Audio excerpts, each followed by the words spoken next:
There we go. We are live, Beena. Hello and welcome to Moreness-Culture. Good morning, everyone. Whoever is going to join us live and will watch us recorded later, you all are most welcome to this Moreness space Sil has created for us. Good morning, Sil. Oh, good morning, Beena. Good morning. Good morning. Okay, good morning, Grain. I always treat our AI friend here as someone who is right Yes, here for us. yes, It is yes. not because that okay, I'm too like really impressed with that. It's not about that. It is about treating privileges, ease, comfort, luxuries in your life as as a favor from the universe. Yeah, So I take it AI also because it is making a lot of people's life easier and wonderful, and it is helping a lot. So that's why I treat AI also as an ally. yeah, yeah, Why yeah, not? yeah, Like why yeah. not treat AI as an ally? Oh, And yeah, this is the oh, yeah, concept, oh, yes, yeah, oh, yeah. from Don Juan. So what we are doing here for anyone who is going to join us new or first time uh, on Instagram, on TikTok, you can find us there. You can find us, of course, on YouTube. You can find us on, and you can actually connect with us on Facebook Yeah. in a group SASI, SASI. This is a group Sil has created, and you can find us there. You can be friend with us, of course, and you will find all the data there available. Also on Substack. So we are using and utilizing all the platforms Yeah, as yeah. much as we can right now. On And Soul we are Sebastian Substack, right? Just to be yes, clear. yes, Yeah, also Sabastian Substack. What we are doing here, we are busy with doing capital R reading of Carlos Castaneda's books about Don Juan.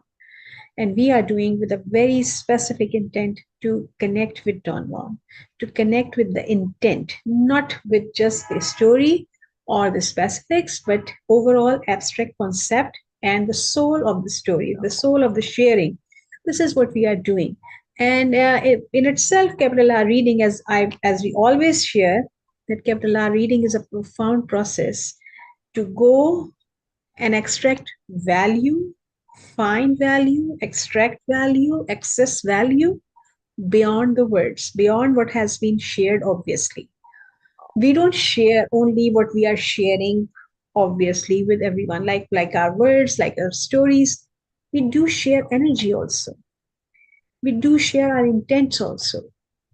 And we yeah. do share, of course, our soul Connections. also with other, our thoughts and the conviction and the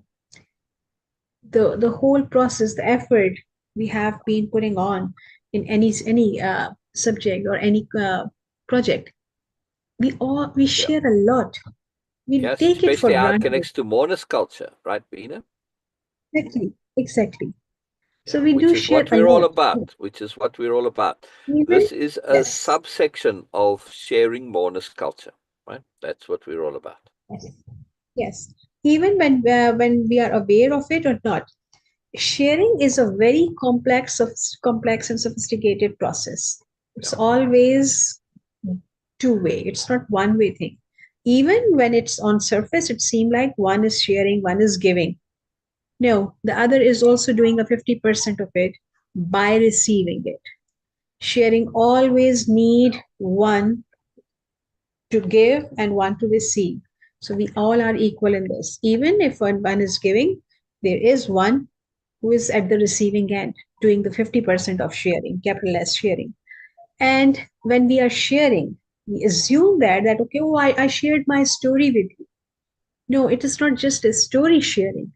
When even when we are not aware of it, we share our energy, we share our effort, we share our struggle with that, we share our excitement and joy with that, we share our soul with that story. And this is what we are keen to connect with. This is what we are doing. This is the process yeah, of capillary reading, and this is our intent to not only connect with Don Juan, but also to connect with the soul of this sharing. And this is what we are really keen to understand. Specifics and details can vary with time. Like, yes, it's this right now. Don Juan was sharing about medicinal plants and power, right, power plants, or so many things. But Don Juan is more than that. At Yeah. least this is what I'm understanding. He Oh, is way much, more. much more. We're going to see how much more later. Yeah, this is Yes, kind of a and distraction. And to me, it's like a test that exactly. you have to get through. Yeah, all And of this this is stuff. what we are aware of, and this is what our intent is, to connect with the moreness of Don Juan. Not just Yeah, with the Don Juan who's just sharing, okay, yeah, take this mushroom, take this. Yeah, they are profound. I'm not yeah, negating the value of it. But what I'm saying yeah. that this is the initial step. This is part of it, not the totality. And we Right, want to right. connect with the totality of it. So yes, we are doing this, Yeah, and of yeah. course, you all are most welcome to join us live. And if we, as you guys can feel that I have a bit of low energy, my throat is still not very uh, healed, so I It's need getting there. to It's rest. getting there. It's getting there. Yes, Yeah. All right. Well, yes, we'll continue reading. Not a problem. Not a problem. Not a problem. yes. Let's do that right now. Let's do that right now. Let's go right to it. Share, and we'll share the page specific.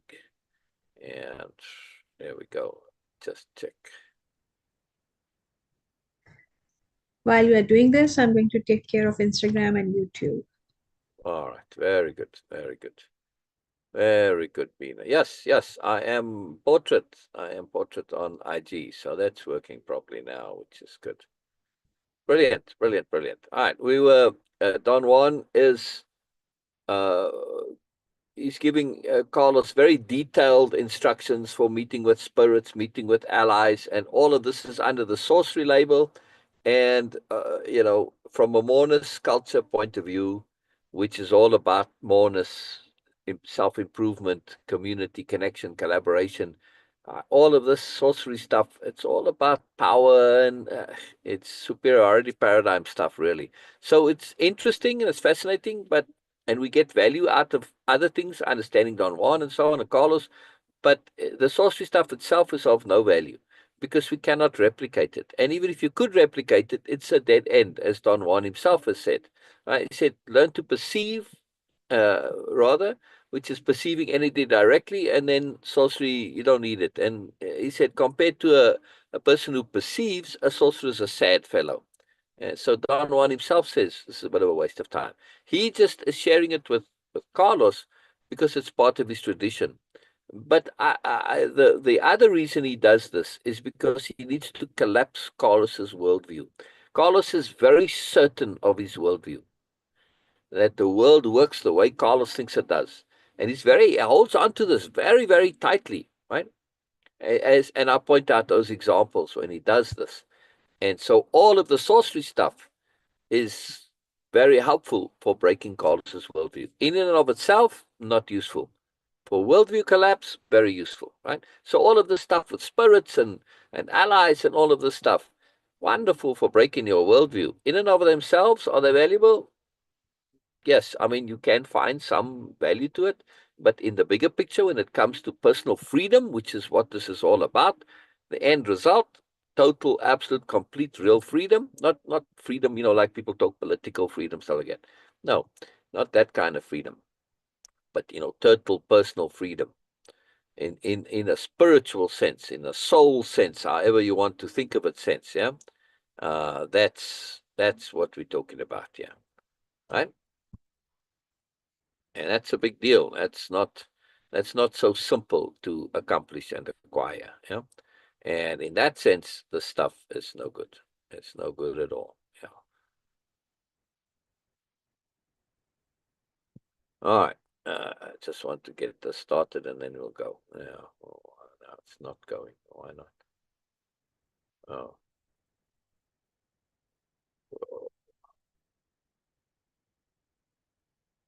Very interesting stuff, though. I mean, dealing this, but also for our view, it is helpful to understand that, it's talking about spirits and allies, that the world doesn't work the way we think it does. There's lots of other stuff in the world.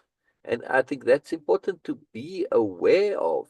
It doesn't necessarily mean you have to go and mess with everything in the world. It's like in nature. It's got a lot of stuff in there, but I don't have to go and mess with it all. Right? I don't have to get involved with it all. Right? Oh, hello, TikTokers. I don't know, we got TikTok going, and we'll see what happens. All right. So he's talking about all the things that you need to do. Don Juan's explained to Carlos all the steps that he's got to take. A lot of rules involved. Is to build the fires this way, facing these directions. It's very complicated. Anyway, he told me that if ever I found one of those beings under inappropriate circumstances, I should never attempt to struggle with it because it would kill me. It would rob my soul. So I should throw myself to the ground and bear it until the morning. Now, again, see, if you don't know this, you might do that and end up in trouble. Right? And I know people who have gotten in trouble via, going on a retreat to meet spirits and all of this, and dream work, and it's meeting others. And, they got attacked in their dreams because they reached out to these things and connected with them, right? And these, like we're saying about the spirit of the water, it'll find you anywhere. Well, it found one of my friends, and it took them a long time to recover from this. It still affects their life. It was very, very deep. Anyway, when a person faces the ally, the giver of secrets, they have to muster up all their courage and grab it before it grabs them, or chase it before it chases them. The chase must be relentless, and then comes the struggle. The person must wrestle the spirit to the ground and keep it there until it gives them power. I asked him if these forces had substance, if one could really touch them. I said that the very idea of a spirit connoted something ethereal to me. Don't call them spirits, call them allies, call them inexplicable forces. He was silent for a while, then he lay on his back and propped his head on his folded arms. I insisted on knowing if those beings had substance. You're damn right they have substance, he said after another moment of silence. When one struggles with them, they are solid, but that feeling lasts only a moment. Those beings rely on a man's fear, on a person's fear. Therefore, if the person struggling with one of them is a warrior, the being loses its tension very quickly, while the person becomes more vigorous. One can actually absorb the spirit's tension. What kind of tension is that? I asked. Power. When one touches them, they vibrate as if they were ready to rip one apart. But that is only a show. The tension ends when the person maintains their grip. All right, and all right. I wonder if he's going to explain it here or not. What happens? What happens when they lose their tension? Do they become like air? No, no, they just become flaccid. They still have substance, though, but it is not like anything one has ever touched. All right. The the reason why it works if you the aggressor, because if you're the aggressor, you conquer your fear, right? I mean, you may still have a little bit, but if you're in charge, in other words, and the whole issue with these spirits or allies is about energy. Yeah, they feed off energy. So if you have fear, they're feeding on the fear. If they the predator, they got something to feed on. If you the predator, then they got nothing to feed on. You feeding from them, and that puts you in charge. Yeah, that's how it works. Okay, just as a real basics here. Make sense, Beena? Yes. Don Juan will mention this later on, but we can figure it out from the information here, right? I mean, that's what Don Juan is saying. It doesn't say it in the abstract. It said you must be the aggressor, be the predator. If you were to explain it a bit more, he does say, well, you got to be a warrior. And of course, as a warrior, he means that you're in charge of yourself. You don't succumb to fear and stuff like that. You don't indulge in all this. But that's the bottom line. Very simple when you understand it a little bit more, right? This is moreness, right? Yeah. We train our brain to get to the essence and to be able abstract. Now, this whole mystery of these allies, right there, simplified. And it's going to take many books before we're going to get to this explanation later on, at least in part. But we'll see. It's helpful to be able to develop the ability to comprehend. It's just training your brain. The brain's a muscle like everything else, right? Got to train it. Later on, during the evening, I said to him that perhaps what I had seen the night before could have been only a moth. Carlos's rigid worldview. He is wanting to insist that there's some regular explanation for stuff. Right? He laughed and very patiently explained that moths fly back and forth only around light bulbs, because a light bulb cannot burn their wings. A fire, on the other hand, would burn them the first time they came close to it. He also pointed out that the shadow covered the entire fire. When he mentioned that, I remembered that it was really an extremely large shadow and that it actually blocked the view of the fire for an instant. However, it had happened so fast that I had not emphasized it in my earlier recollection. Then he pointed out that the sparks were very large and flew to my left. I noticed that myself. I said that the wind was probably blowing in that direction. Don Juan replied that there was no wind whatsoever. That was true. Upon recalling my experience, I could remember that the night was still. Doesn't mean there couldn't have been a gust on a still night. That can also happen, but anyway, still. Another thing I had completely overlooked was the greenish glow in the flames, which I detected when Don Juan signaled me to keep on looking at the fire, after the shadow had first crossed my field of vision. Don Juan reminded me of it. He also objected to my calling it a shadow. He said it was round and more like a bubble. 2 days later, on December 17, 1969, Don Juan said in a very casual tone that I knew all the details and necessary techniques in order to go to the hills by myself and obtain a power object, the spirit catcher. He urged me to proceed alone and affirmed that his company would only hinder me. Oh, very interesting. Very interesting. Hello, TikTokers. Are you all joining here? And I'll say hi. I'll click on say hi for a whole bunch of you there. Yeah, leave us a comment, leave us a smiley face, something or other. Right? We like it when you comment. And please, if you have any questions, ask. Right? We love questions. They are very, very potent and very powerful. Yeah. So good to see you all here. Wow, there's a bunch of you. There's plenty. Normally, I like to read your names, but we're right in the middle of reading the story here. And, I don't want to disrupt it too much. I'm just clicking on where it says say hi. So very cool, very cool. All right. He urged me to proceed alone and affirmed that his company would only hinder me. I was ready to leave when he seemed to change his mind. You're not strong enough. I'll go with you to the bottom of the hills. When we were at the small valley where, sorry, my eyes have something in them and I'm not seeing clearly. When we were at the small valley where I'd seen the ally, he examined from a distance the formation in the terrain that I had called a hole in the hills, and said we had to go still further south into the distant mountains. The abode of the ally was at the furthermost point we could see through the hole. I looked at the formation, and all I could distinguish was the bluish mass of the distant mountains.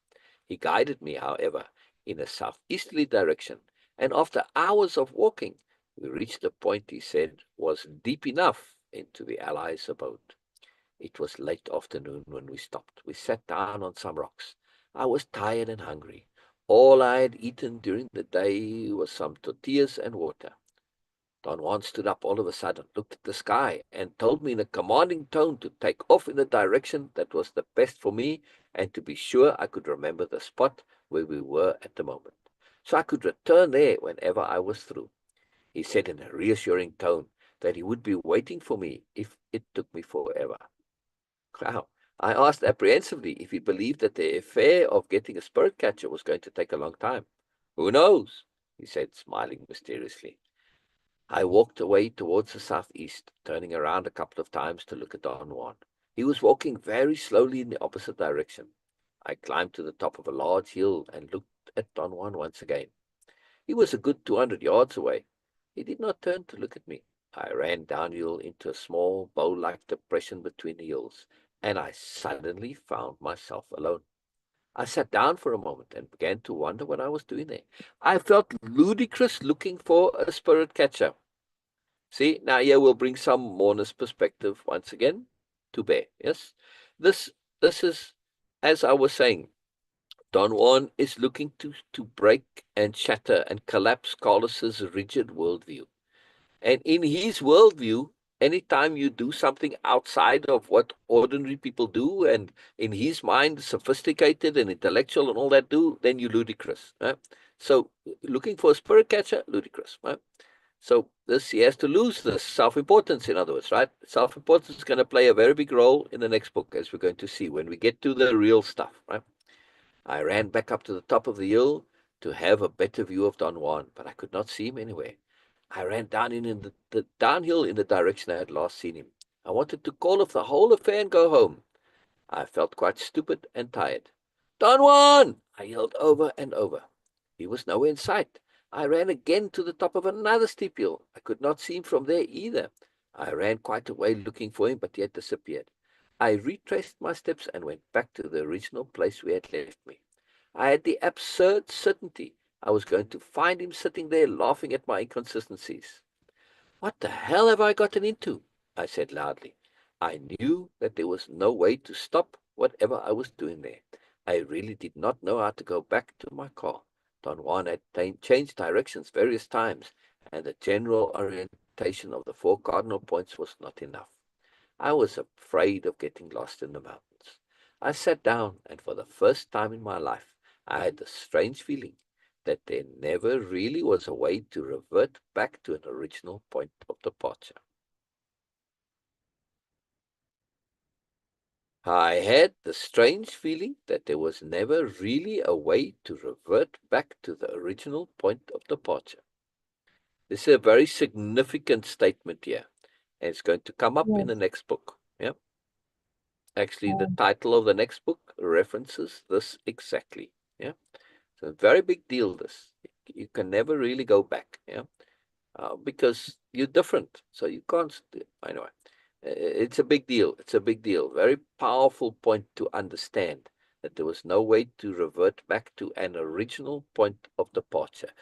And it's not just in a physical sense, obviously, but also in the greater abstract sense. Yeah. Because I said the world is always changing and we are changing likewise. So when you go back, you are different, the world is different. The spot may be the same, but everything else has changed in ways we're not always aware of. But one thing you Yes. do know is you have a memory of it.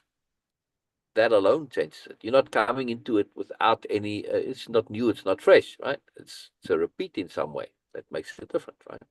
So very, very important point, though. Very important point, because we try and go back to those starting points rather than continuing, and it never works. And people want to know why it doesn't work. And, well, there you go. So it doesn't really explain why. We're going to get into this in the next book more. But it's good for now, just to hold this point, just I, to hold this I, I point. tried that in a very small way. Oh I yeah, tried that. When I went back, tried to get back my friends and just went back to them. And it was like, okay, yes, okay, I'm going to connect in the same way. They were open, I interesting. was open, but no, it doesn't work. No, it does not. Never works out. Right, Because in because the you same changed. So all right, you had changed, exactly, and you can't connect to them in the way you did before because you were so different exactly, now. Right. exactly.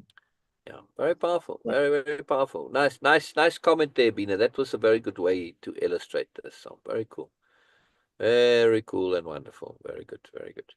All right, let's continue. Very cool. I like Yes, that. you need to share the Uh, screen again.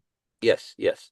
The reason I stopped the share screen is because of TikTok. It times out if it's too long on the Oh, share screen. oh, So yes, that's please. why when we comment, I stop it. Yeah, it's very interesting. It's very peculiar Just how want to that add works. one more thing because at that time I was assuming that that something has changed and things are not working and I tried and I was kind of like doubting that okay other people's are different and all that. No one was different. It was me who was Yeah, different and I was exactly. not understanding myself.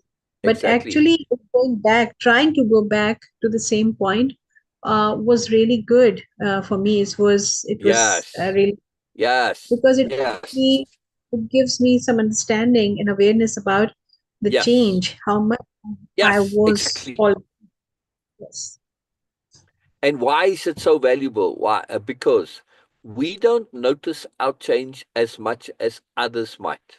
The reason Yeah. for that is because our change comes about incrementally. So we have a little tiny change and we normalize it and it becomes assimilated into us. And in that normalization, it's nothing. And because it was so small, it wasn't a big deal. But when you add up those, and it's part of our dictionary of power, this understanding of the accumulation of minutiae. I've mentioned this many times, right? Well, at least with Beena and I in our conversations. Yeah, dust is not an issue. One dust grain at a time, even 10 or even 100. It doesn't, a little bit, it doesn't matter. But when it builds up, at some point, it's an issue. Correct? Exactly. Accumulation of minutiae. Yeah, and in personally also in when we are involved in change, we're making little changes, but they build up. So you still feel the same way because you're always normalizing it. So you don't necessarily change how you feel, but that doesn't mean that you haven't changed how you are. And that's when Bina realized when she went back, oh, I can't relate the way it was before. Everything is different. They're not relating to me, etc., etc. All we won't go into detail there, but in that going back, she realized that she has changed. How she is not the same. She might feel similar, but that doesn't mean she is similar. Very important point, especially if you are in Moreness-Culture, what we do, all about self-improvement, personal change, personal development, however you want to talk about it. In a real sense, changing who you are. People confuse self-improvement and personal development with business stuff, and no, making money doesn't mean you learning to self-improve. You're just learning how to make money. You can still remain the same nincompoop you always were, right? Doesn't change anything. It's a misunderstanding there. It's a very modern thing. And personal self-improvement and personal development and self-growth and self-help started. It was about you as a person, but the whole business thing came in and messed it up, right? And kind of contaminated it a little bit. Anyway, so this is very important to understand. It's because otherwise we don't necessarily feel like we are changing. Yeah. So it's a helpful way to get some feedback on yourself. Yes, Bina? Right? Exactly. All right. Yes, absolutely. All right. All right. Absolutely. Let's continue. Don Juan said that I always insisted on starting at the point I called the beginning, when in effect the beginning did not exist. And there, in the middle of those mountains, I felt and I understood what he meant. It was as if the point of departure had always been myself. It was as if Don Juan had never really been there, and when I looked for him, he became what he really was, a fleeting image that vanished over a hill. Wow, wow. That's really cool, the whole thing put together, right? And I think I'm going to put this down in my quote file. So by the way, I recommend doing this. Yeah, get a spreadsheet, make a quote file like this, and mark where it is, and then later on tag it in this column over here. Tag it whatever, death, allies, the warrior's way, spirit, self-importance, and we're gonna have a lot of categories coming up in the next file. I'm not doing it here because it's just a time issue, and I'm a bit short on time when it comes to these things to do them. But it's very helpful. Why? Because throughout the course of the book series, which is 14 books long, Don Juan is going to talk about different things in different ways. Yeah, just on the topic of death, but they separated out, stretched out over the 14 books. But when you do them in a spreadsheet, it's easier to sort in a spreadsheet, which is why I do it, right? And you can have multiple tags, and you can sort different ways. So now you see all of the things on death all together, right, from the 14 books. When you read all of it together, very helpful. Like the point I mentioned earlier about the allies, about them feeding energy, that comes much later. But when you add it to these comments and you have a whole little mini book on the allies, you understand them a bit better, right? So very, very, very powerful exercise. I've done this very extensively once before, and I rearranged it in a whole bunch of different ways by topic chronologically, like all the Warriors Way stuff, excluding all the sorcery stuff because I can't use that. All the stuff that I could use. It's a lot, right? Anyhow, so it's helpful. But of course, I put it together and extended it and went further, and not using this as a basis necessarily, but from what I had done myself, even before coming to Carlos, and I put it in the Warriors Way. And there's a lot extra there, but it's more concise, more condensed, more focused on usability, right? That's the key. Usability is very important. All right, so Carlos has a moment, and this is one of the rare moments, by the way, where we hear Carlos express stuff like this. He's always repeating what Don Juan says. So we very seldom get to hear Carlos's thoughts on things, right? Other than, his nonsense thoughts, right?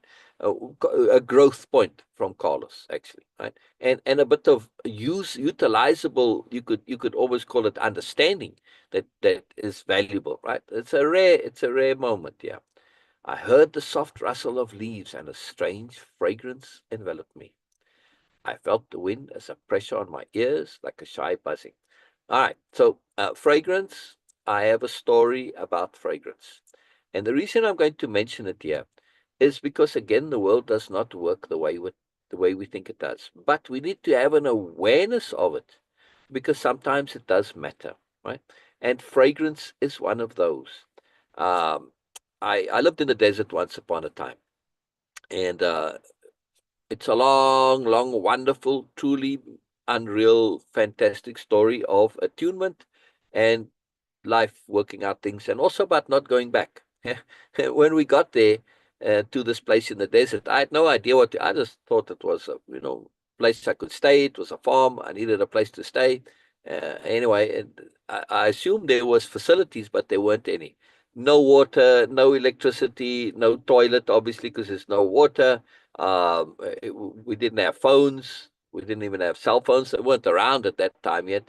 And we also didn't have a car, right? And we got this moving truck and these two guys, and they took whatever stuff we had, and we were busy unloading it. And it was a very desolate place. I mean, really looked desolate. I mean, there's this little prefab house, one of those old ones that would fold. Anyway, and the roof had blown off, and it was lying there next to the house, but about as desolate as you can imagine, right? And every time they unloaded something, they said, "Are you sure? We'll take you back free of charge, no problem." They must have asked us 100 times, like literally, right? And every time we said no because we knew we could not go back.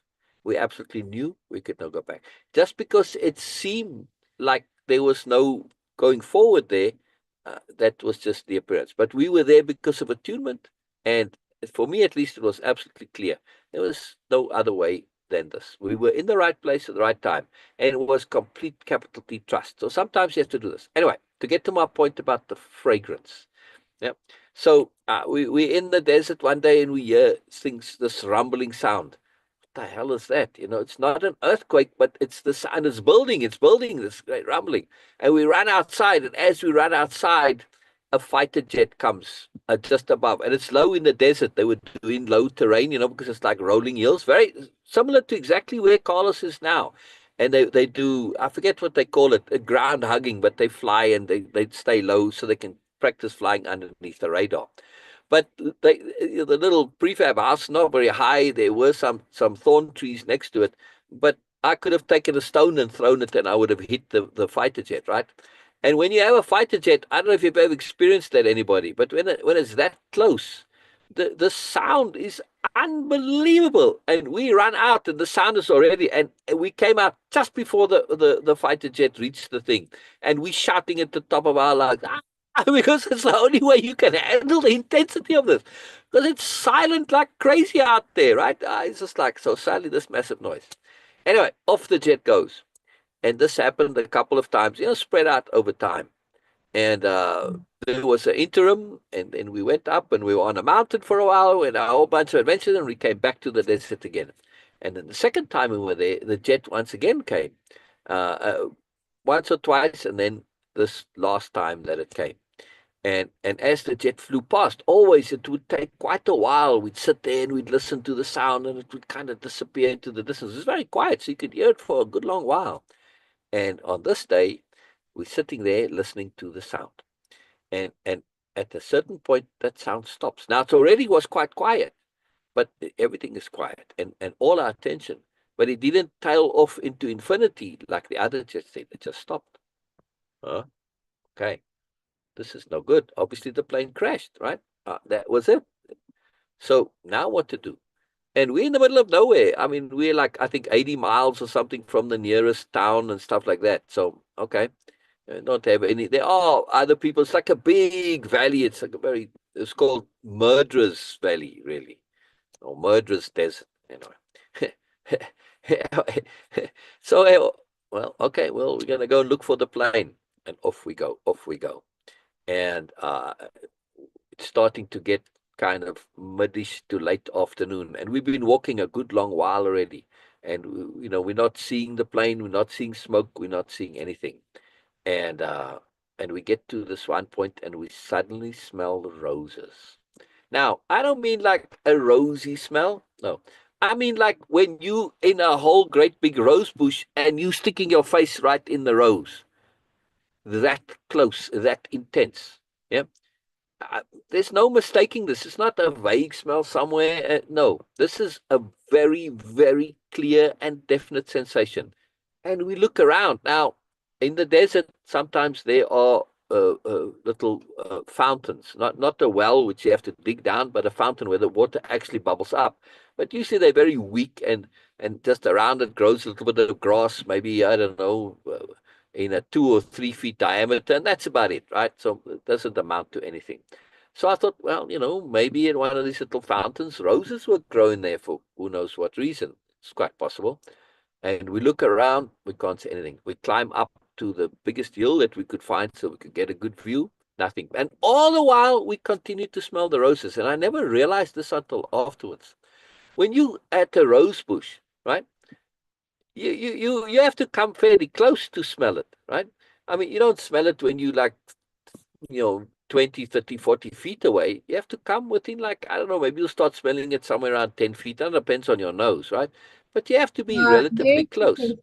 What's that? No, so there is a difference. Um, the local grown rose in Pakistan, Yeah. you can smell them more than 30-40 feet, so All like right. 20, Well, 30. well, my point is, So whatever the distance is, when I'm on top of that hill, I'm 100, 200, 300 feet away, 500 feet away from wherever the nearest rose possibly is. So you see my point being, it's not about necessarily specific distance, but relative distance, right? But no, but but why yeah, I'm saying this? I'm but hang saying on. that My point okay. is that the smell didn't diminish. However far away I could smell it, I'll smell it less when I'm further away, stronger when I'm closer, but the smell stayed consistent. And I never clicked at the time consciously. Yeah. That the strength of the smell stayed consistently. Right. Anyway, so we go up on the hill, and then we started thinking about this because this is too odd. We can't see it. And we realize that this is an anomaly. This is something different, something unusual. Yeah. And we kind of put it together that that the pilot had died. Yeah. Just that rose smell had caused us to go up on the hill and look and search and stop. And also just stop. We were so focused on just going and realize that it's getting late in the day. Now, twilight out there where we were, twilight was a very special time, like it is for Carlos and Don Juan. And it's a time of power. There you really felt it out there where we were. Yeah. And we didn't want to be outside during that time, not at least close to our home and all of this, right? So again, the relative strength of the smell is not the important issue here, being it was the fact that there were no roses anywhere nearby that we could see. I mean, I don't know how far we could see, up where the other hills, probably more than 500, 1,000 feet, I don't know, a couple of 100 yards, right? So no close by roses, that, and again, they stayed. But anyway, the point I'm making is that smell of the roses stopped us and caused us to turn around and go back home. And if we had not, we would likely have died out there, right? So this point of the smell, it was something that was the world not working the way we think it does. Yeah. And whether or not we had any interpretation, and later on, years later, I looked up roses, and yes, people do associate it with death and all that. But nonetheless, the point of it was it stopped us. We sort of, realized that it was getting late. We awareness, we can't see the thing, and we turned around, right? And I feel that this was the pilot dying, actually. That was the point. That was the realization we came to, that there's no point in continuing because the pilot had died. That was what the smell for us meant at that time. I had no idea that smell of roses can be associated with death, because I don't really, it's what it personally means to you. But anyway, we got that idea. And I'm making the point here, the same thing, that now Carlos is smelling a smell, right? And this is causing him to to stop, right? Yeah, yeah, yeah. All right, so let's read a bit more here. Let's continue. Yeah, does that make sense in the connection here, right? I'm making a connection that the world doesn't work the way we think it does. Yeah, and we have to not discount smell as an issue, right? When you're smelling something odd and unusual that doesn't fit, same way as you see something or hear something, but we are used to hearing oddities much more and seeing oddities much more than we are used to smelling oddities. Yeah. So it's a very good alert mechanism. Does that make sense, Beena? Beena? Yes, please continue. Yeah. Does that make sense? I'm not Hey. getting it. Like, why you're asking, it does make sense or not? Like, yes, you are sharing it. So, yes, it's nothing Oh, like, just if my so explanation made sense. Yeah. About the smells being something to pay attention to, in the sense that when you do smell something odd, not just to assume it's an odd smell, but to look at it from a metaphoric, abstract point of view. That's what I mean. Yeah. oh, yes. All right. I heard the soft rustle of leaves and a strange fragrance enveloped me. I felt the wind as a pressure on my ears, like a shy buzzing. The sun was about to reach some compact clouds over the horizon that looked like a solidly tinted orange band, when it disappeared behind a heavy blanket of lower clouds. It appeared again a moment later, like a crimson ball floating in the mist. It seemed to struggle for a while to get into a patch of blue sky, but it was as if the clouds would not give the sun time, and then the orange band and the dark silhouette of the mountain seemed to swallow it up. I lay down on my back. The world around me was so still, so serene, and at the same time so alien. I felt overwhelmed. I did not want to weep, but tears rolled down easily. I remained in that position for hours. I was almost unable to get up. The rocks under me were hard, and right where I'd lain down, there was scarcely any vegetation, in contrast to the lush green hills all around. From where I could see a fringe of tall trees on the eastern horizon. Finally, it got fairly dark. I felt better. In fact, I was almost happy. For me, the semi-darkness was much more nurturing and protective than the hard daylight. I stood up, climbed to the top of the small hill, and began repeating the motions Don Juan had taught me.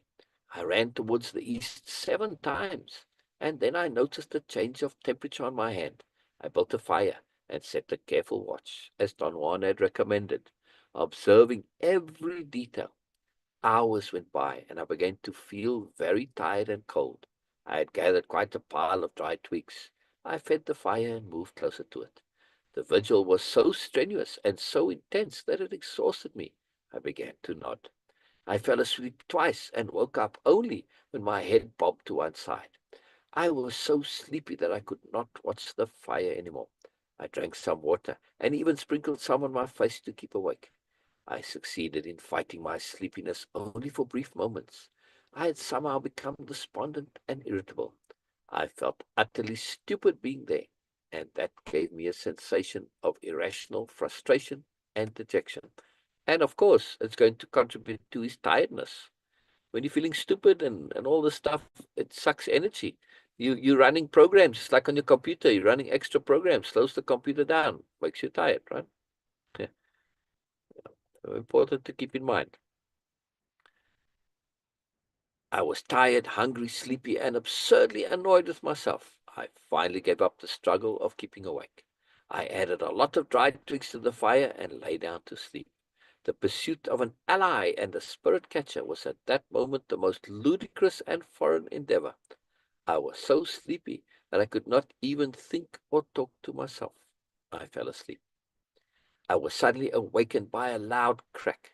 It appeared that the noise, whatever it was, had come from just above my left ear. Since I was lying on my right side, I sat up fully awake. My left ear buzzed and was deafened by the proximity and the force of the sound. I must have been asleep for only a short while, judging by the amount of dried twigs which were still burning in the fire.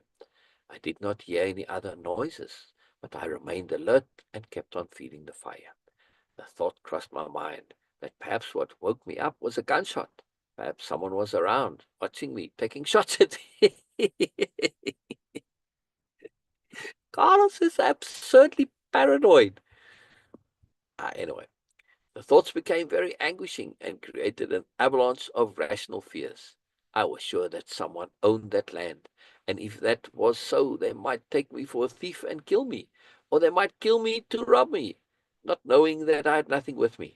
I experienced a moment of terrible concern for my safety. I felt the tension in my shoulders and my neck. I moved my head up and down. The bones of my neck made a cracking sound. I still kept looking into the fire, but I did not see anything unusual in it, nor did I hear any noises. After a while, I relaxed a bit, and it occurred to me that perhaps Don Juan was at the bottom. Beena, Beena, have we seen this before? Beena? Yes. I say, we've seen this before, right? When things don't go as Carlos thinks, it's always Don Juan up to some trick, right? The reason Yes. I emphasize it is because I'm emphasizing Carlos's very rigid worldview. Yes, again, he Yes. reverts back to the stuff. He doesn't want to think it's something outside the ordinary. He refuses. It's got to be something normal, right? And this is what Don Juan is trying to break, right? This worldview of his, this rigid worldview. That perhaps Don Juan was at the bottom of this. I rapidly became convinced that this was so, that it was so. The thought made me laugh. I had another avalanche of rational conclusions. Nappy conclusions this time. I think that's a typo here. Nappy. I don't know. I don't know what it could be. Snappy, probably. I thought Don Juan Yes. must have suspected I was going to change my mind about staying in the mountains, or he must have seen me running after him and taken cover in a concealed cave or behind a bush. Then he had followed me and, noticing I had fallen asleep, waked me up by cracking a branch near my ear. I added more twigs to the fire and began to look around in a casual and covert manner to see if I could spot him, even though I knew that if he was hiding around there, I would not be able to discover him. Everything was quite placid. The crickets, the wind ruffling the trees on the slopes of the hills surrounding me, the soft cracking noise of the twigs catching on fire. Sparks flew around, but they were only ordinary sparks. Suddenly I heard a loud noise of a branch snapping in two. The sound came from my left. I held my breath as I listened with utmost concentration. An instant later, I heard another branch snapping to my right. All right, now, Carlos, just a word of advice here. In a situation like this, yes, you have all your rational conclusions. Somebody might be shooting at you, Don Juan might be trying to trick you. But Carlos, also add to the list of possibilities that it may be a spirit or an ally. Why stop at those particular ones, right? There's many explanations, but this is your flaw, Carlos, that you don't include the entire range of options. Yeah.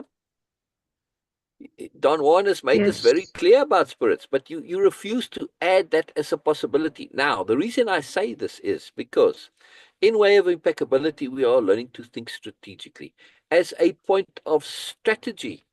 Prepare for those options just in case. In other words, don't just assume it's something normal, assume it might be normal and abnormal, and act and prepare in a way that takes care of both. Right? So you can be looking out for Don Juan and looking out for the ally and the spirit. But if you only look for Don Juan and only think normal and it is a spirit, then you're going to be in trouble. Yes? Right, Beena? Because you're not prepared. Yes. Right. Very Yes. important. Right. The sound came from my left. I held my breath as I listened with utmost concentration. An instant later, I heard another branch snapping to my right. An instant. So, snap left, snap right. Well, if that's Don Juan, he's doing a hell of a good job, right? Or maybe he's got accomplices, right, Beena? Then I Yes. heard the faint, faraway sound of snapping branches. It was as if someone was stepping on them and making them crack. The sounds were rich and full. They had a lusty quality. Ah, interesting. They had a lusty quality. They also seemed to be getting closer to where I was. I had a very slow reaction, and I did not know whether to listen or stand up. I was deliberating what to do when all of a sudden the sound of snapping branches happened all around me.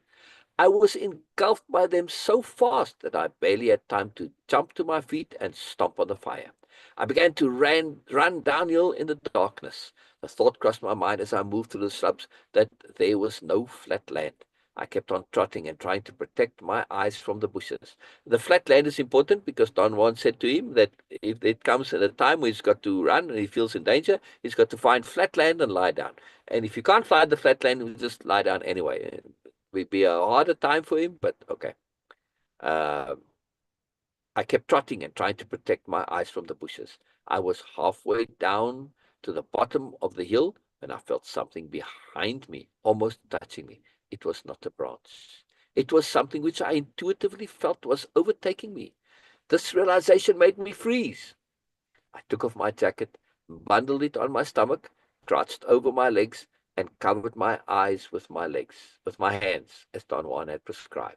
I kept that position for a short while, and then I realized that everything around me was dead still. There were no sounds of any kind. I became extraordinarily alarmed. The muscles of my stomach contracted and shivered spasmodically. Then I heard another cracking sound. It seemed to have occurred far away, but it was extremely clear and distinct. It happened once more, closer to me. There was an interval of quietness, and then something exploded just above my head. The suddenness of the noise made me jump involuntarily, and I nearly rolled over on my side. It was definitely the sound of a branch being snapped in two. The sound had happened so close that I heard the rustling of the branch leaves as it was being cracked. Wow. Next, there was a downpour of cracking explosions. Branches were being snapped with great force all around me. The incongruous thing at that point was my reaction to the whole phenomenon. Instead of being terrified, I was laughing. I sincerely thought I had hit upon the cause of all that was happening. I was convinced that Don Juan was again tricking me. You have no evidence that Don Juan has tricked you ever before, but again tricking you. Anyway, a series of logical conclusions cemented my confidence. I felt elated. I was sure I would catch that foxy old Don Juan in another of his tricks. He was around me cracking branches, and knowing I would not dare to look up, he was safe and free to do anything he wanted to. I figured that he had to be alone in the mountains. Since I had been with him constantly for days, he had not had the time or the opportunity to engage any collaborators. If he was hiding, as I thought, he was hiding by himself, and logically he could produce only a limited number of noises. Since he was alone, the noises had to occur in a linear temporal sequence. That is, one at a time, or at most two or three at a time.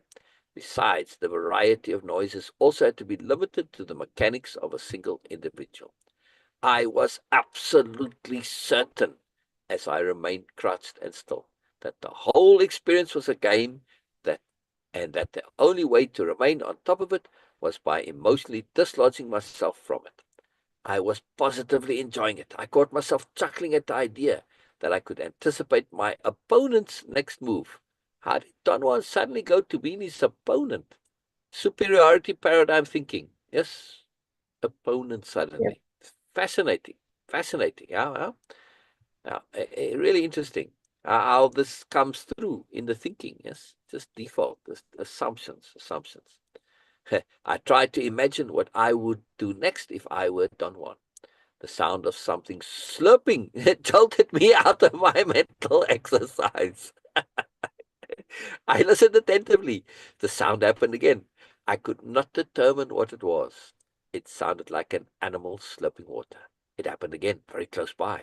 It was an irritating sound that brought to mind the smacking noise of a big-jawed adolescent girl chewing gum. I was wondering how Don Juan could produce such a noise when the sound happened again, coming from the right. There was a single sound first, and then I heard a series of slushing, slurping sounds, as if someone were walking in mud. It was almost sensual. It was an almost sensual, exasperating sound of feet slushing in deep mud. The noises stopped for a moment and started once more towards my left, very close, perhaps only 10 feet away. Now they sounded as if a heavy person were trotting with rain boots in mud. I marveled at the richness of the sound. I could not imagine any primitive devices that I myself could use to produce it. Primitive devices. Don Juan couldn't possibly use technology, but okay. I heard another series of trotting, slashing sounds towards my rear, and then they happened all at once on all sides. Someone seemed to be walking, running, trotting on mud all around me. A logical doubt occurred to me. Finally, you've had the sounds all around you before, but now only you have the logical doubt. If Don Juan were doing all that, he had to be running in circles at an incredible speed. The rapidity of the sounds made that alternative impossible. I then thought that Don Juan must have confederates after all. Confederates, yes. I wanted to involve myself in speculation as to who his accomplices could be, but the intensity of the noises took all my concentration. I really could not think clearly, yet I was not afraid. I was perhaps only dumbfounded by the strange quality of the sounds. The slashings actually vibrated. In fact, their peculiar vibrations seemed to be directed at my stomach, or perhaps I perceived their vibrations with the lower part of my abdomen. All right, I just want to take a little digression here real quick. I want to continue the story, but real quick. Carlos's imaginings of it being ordinary is a shield, and it is actually in this instance protecting him. Yeah, Mhm. makes sense, Beena? Remember, Don Juan Easily. said that the ordinary things of your life, especially things of a path of heart, are shields. Now, for Mm. Carlos, this type of thinking is something that he loves quite a lot, right? Catching out the foxy old Don Juan. This is a shield for him. It's kind of a part of art. He loves this idea of superiority and catching out and being cleverer, right? So it's a shield, and it's protecting him at this point, as we're going to see as this comes up, right? uh, it's really quite interesting, right? I wanted to involve myself in speculation as to who his accomplices could be, but the intensity of the noises took all my concentration. I really could not think clearly, yet I was not afraid. I was perhaps only dumbfounded by the strange quality of the sounds. The slashings actually vibrated. In fact, their peculiar vibrations seemed to be directed at my stomach, or perhaps I perceived their vibrations with the lower part of my abdomen. Sorry, the point I was also making that I didn't mention was that weird stuff is all around us, but we're protected by our doings, yeah, which is a good thing. Yeah, Mhm. our normal lives keep us in bubbles that protect us. Yeah, because we don't want to be connected to the stuff. Yeah, that realization brought an instantaneous loss of my sense of objectivity and aloofness. The sounds were attacking my stomach. The question occurred to me: what if it was not Don Juan? Finally, I panicked. I tensed my abdominal muscles and tucked my thighs hard against the bundle of my jacket. The noises increased in number and speed, as if they knew I had lost my confidence. See? Their vibrations were so intense I wanted to vomit. I fought the feeling of nausea. I took deep breaths and began to sing my peyote songs. I got sick, and the slushing noises ceased at once. The sounds of crickets and the wind and the distant staccato barking of coyotes became superimposed. The, the abrupt cessation allowed me a respite, and I took stock of myself. Only a short while before I had been in the best of spirits, confident and aloof. Obviously, I had failed miserably to judge the situation. Even if Don Juan had accomplices, it would be mechanically impossible for them to produce sounds that would affect my stomach. Again, an assumption.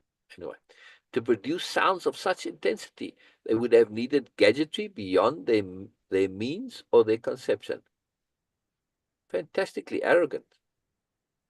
Anyway, apparently, the phenomenon I was experiencing was not a game, and the another one of Don Juan's tricks theory was only my rude explanation.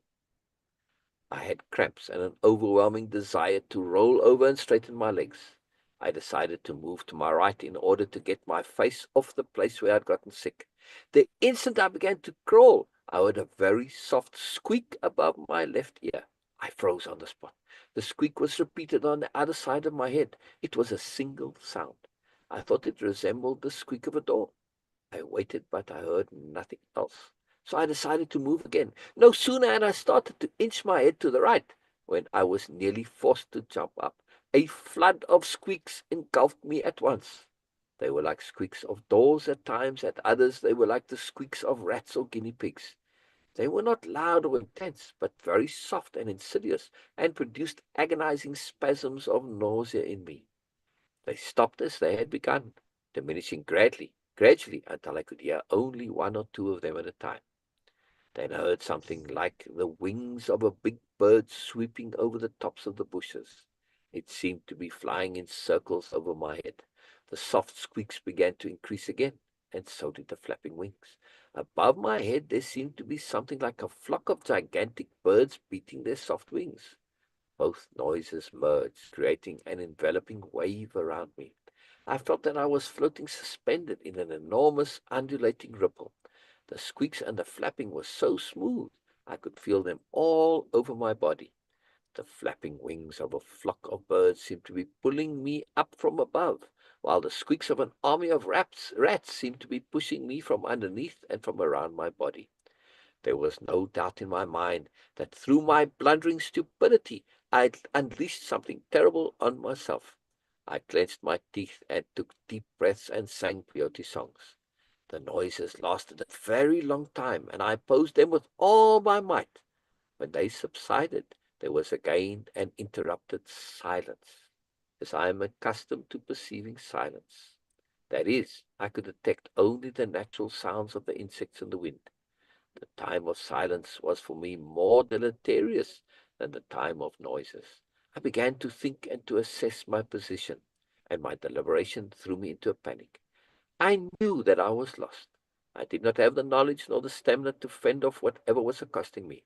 I was utterly helpless, crouched over my own vomit. I thought that the end of my life had come, and I began to weep. Oh, poor Carlos. I feel for him here, though.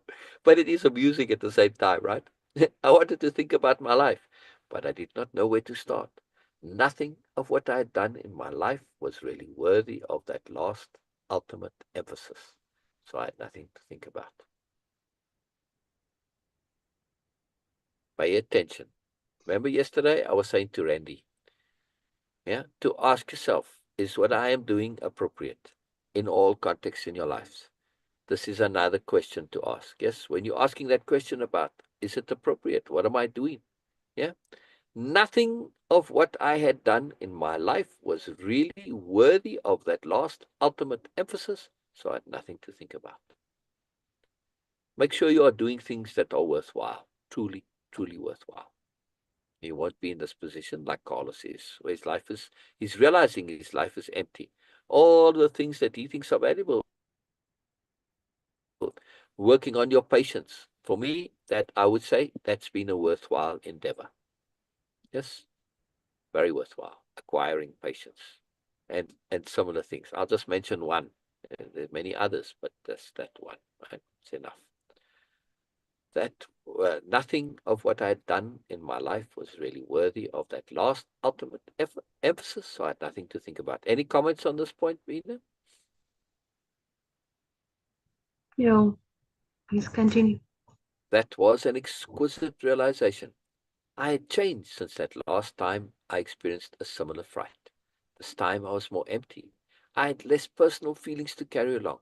I asked myself what a warrior would do in that situation, and I arrived at various conclusions. Wonderful. Finally, finally, finally, right? Ask what a warrior would do, not what you would do. Ask what a warrior would do. Spirit warrior. There was something about my umbilical region that was uniquely important. There was something unearthly about the sounds. They were aiming at my stomach, and the idea that Don Juan was tricking me was utterly untenable. The muscles of my stomach were very tight, although I did not have cramps any longer. I kept on singing and breathing deeply, and I felt a soothing warmth inundating my entire body. It had become clear to me that if I was going to survive, I had to proceed in terms of Don Juan's teachings, the point and purpose of all of this. Yeah? Carlos has not yet come to a point where he understands that he has to absolutely trust and embrace and live and apply Don Juan's teachings. Without application, it's all meaningless, right? I had to, if I was going to survive, I had to proceed in terms of Don Juan's teachings. I repeated his instructions in my mind. I remembered the exact point where the sun had disappeared over the mountains in relation to the hill where I was and to the place where I had crouched. I reoriented myself, and when I was convinced that my assessment of the cardinal points was correct, I began to change my position. So I would have my head pointing in a new and better direction, the southeast. I slowly started moving my feet towards my left, inch by inch, until I had them twisted under my calves. Then I began to align my body with my feet. But no sooner had I begun to creep laterally than I felt a peculiar tap, and I had the actual physical sensation of something touching the uncovered area of the back of my neck. It happened so fast that I yielded involuntarily and froze again. I tightened my abdominal muscles and began to breathe deeply and sing my peyote songs. A second later, I once more felt the same light tap on my neck. I cringed. My neck was uncovered, and there was nothing I could do to protect myself. I was tapped again. It was very soft, almost. It was a very soft, almost silky object that touched my neck, like the furry paw of a giant rabbit. It touched me again, and then it began to cross my neck back and forth until I was in tears. Oh, poor Carlos. It was as if a herd of silent, smooth, weightless kangaroos were stepping on my neck. Sorry, I can't help laughing here. I could hear the soft thump of their paws as they stepped. Painful sensation at all, and yet it was maddening. I knew that if I did not involve myself in doing something, I would go mad and stand up and run. So I slowly began again to maneuver my body into a new position. My attempt at moving seemed to increase the tapping on my neck. I finally got to such a frenzy that I jerked my body and at once aligned it in the new direction. I had no idea whatsoever about the outcome of my act. I was just taking action to keep from going stark raving mad. As soon as I changed directions, the tapping on my neck ceased. After a long, anguished pause, I heard the distinct snapping of branches. The noises were not close anymore. It was as if they had retreated to another position far away from me. The sound of snapping branches merged after a moment with the blasting sound of leaves being rustled, as if a strong wind were beating the entire hill. All the bushes around me seemed to shiver, yet there was no wind. The rustling sound and the cracking of branches gave me the feeling that the whole hill was on fire. My body was as tight as a rock. I was perspiring copiously. I began to feel warmer and warmer. For a moment, I was utterly convinced that the hill was burning. I did not jump up and run because I was so numb I was paralyzed. In fact, I could not even open my eyes. All that mattered to me at that point was to get up and escape the fire. I had terrible cramps in my stomach which started to cut my intake of air. I became very involved in trying to breathe. After a long struggle, I was capable of taking deep breaths again, and I was also capable of noticing that the rustling had subsided. There was only an occasional cracking sound. The snapping sound of branches became more and more distant and sporadic until it ceased altogether. I was able to open my eyes. I looked through my half-closed lids to the ground underneath me. It was already daylight. I waited a while longer without moving, and then I started to stretch my body. I rolled on my back. The sun was over the hills to the east. It took me hours to straighten out my legs and drag myself downhill. I began to walk towards the place where Don Juan had left me, which was perhaps only a mile away. By mid-afternoon, I was barely at the edge of some woods, still a good quarter of a mile away. I could not walk any more, not for any reason. I thought of mountain lions and tried to climb a tree, but my arms could not support my weight. I leaned against a rock and resigned myself to die there. I was convinced that I would be food for the mountain lions or other predators. I did not have the strength to even throw a rock. I was not hungry or thirsty. Around noon, I found a small stream and had drunk a lot of water, but the water did not help to restore my strength. As I sat there in utter helplessness, I felt more despondent than afraid. I was so tired I did not care about my fate, and I fell asleep. I woke up when something shook me. Don Juan was leaning over me. He helped me sit up and gave me water and some gruel. He laughed and said that I looked wretched. I tried to tell him what had happened, but he hushed me up and said that I had missed my mark, that the place where I was supposed to meet him was about 100 yards away. Then he half carried me downhill.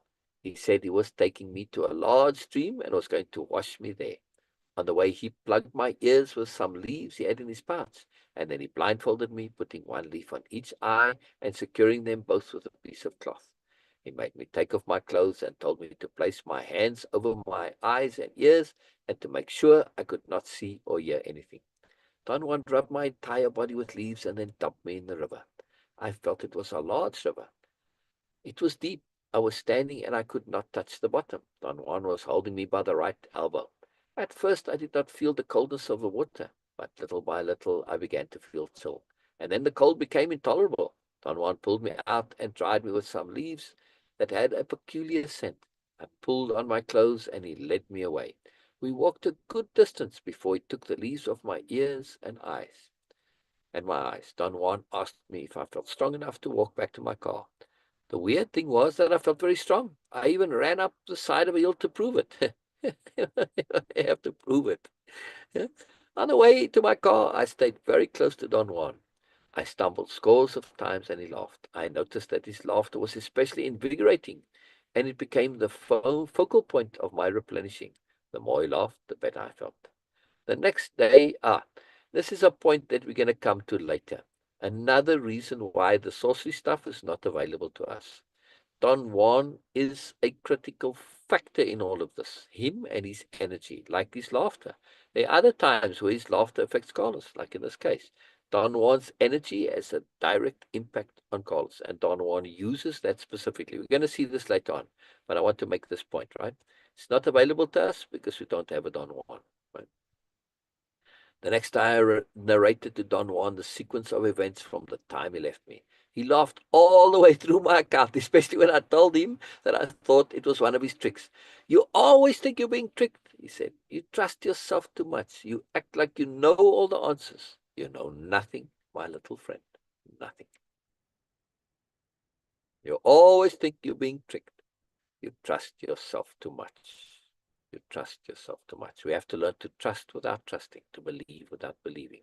Very, very powerful points from Way of Impeccability. Super powerful, right? We're going to see a bit more on that later. Not in that exact context, but in a different one. Yeah. You know nothing, my little friend. Nothing. This was the first time Don Juan had called me my little friend. It took me aback. He noticed it and smiled. There was a great warmth in his voice, and that made me very sad. I told him that I had been careless and incompetent because that was the inherent bent of my personality, and that I would never understand his world. I felt deeply moved. He was very encouraging and asserted that I had done fine. I asked him the meaning of my experience. It has no meaning, he replied. The same thing could happen to anyone, especially someone like you, who has his gap already open. It is very common. Any warrior who's gone in search of allies would tell you about their doings. What they did to you was mild. However, your gap is open, and that's why you're nervous. One cannot turn into a warrior overnight. Now you must go home, and don't return until you healed and your gap is closed. All right? So that's the end of that whole incident there. Very fascinating incident and very amusing, yes, also at the same time. But again, when you're dealing with stuff you don't know, be careful, in other words. Yes, be careful. Any comments, Beena? No, if it is end, so then we can say bye for now. Yes, yes, yes, yes. Okay. We will. Yes, Thanks that's for it. joining I us. just thought maybe you had some comments on that. Nothing?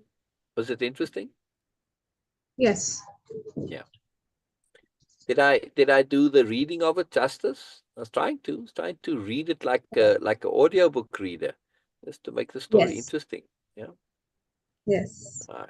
All right. Good. Good. Good. Good. Hope so. All right. All right. See you soon, Venus. See you soon. All Thank right. you. Let's end it here. Thank you Let's end everyone it for here. joining us. We will see Yeah. you guys tomorrow, same time, same place. Okay. Yes. Bye for now. Yes, yes. Bye bye, everybody.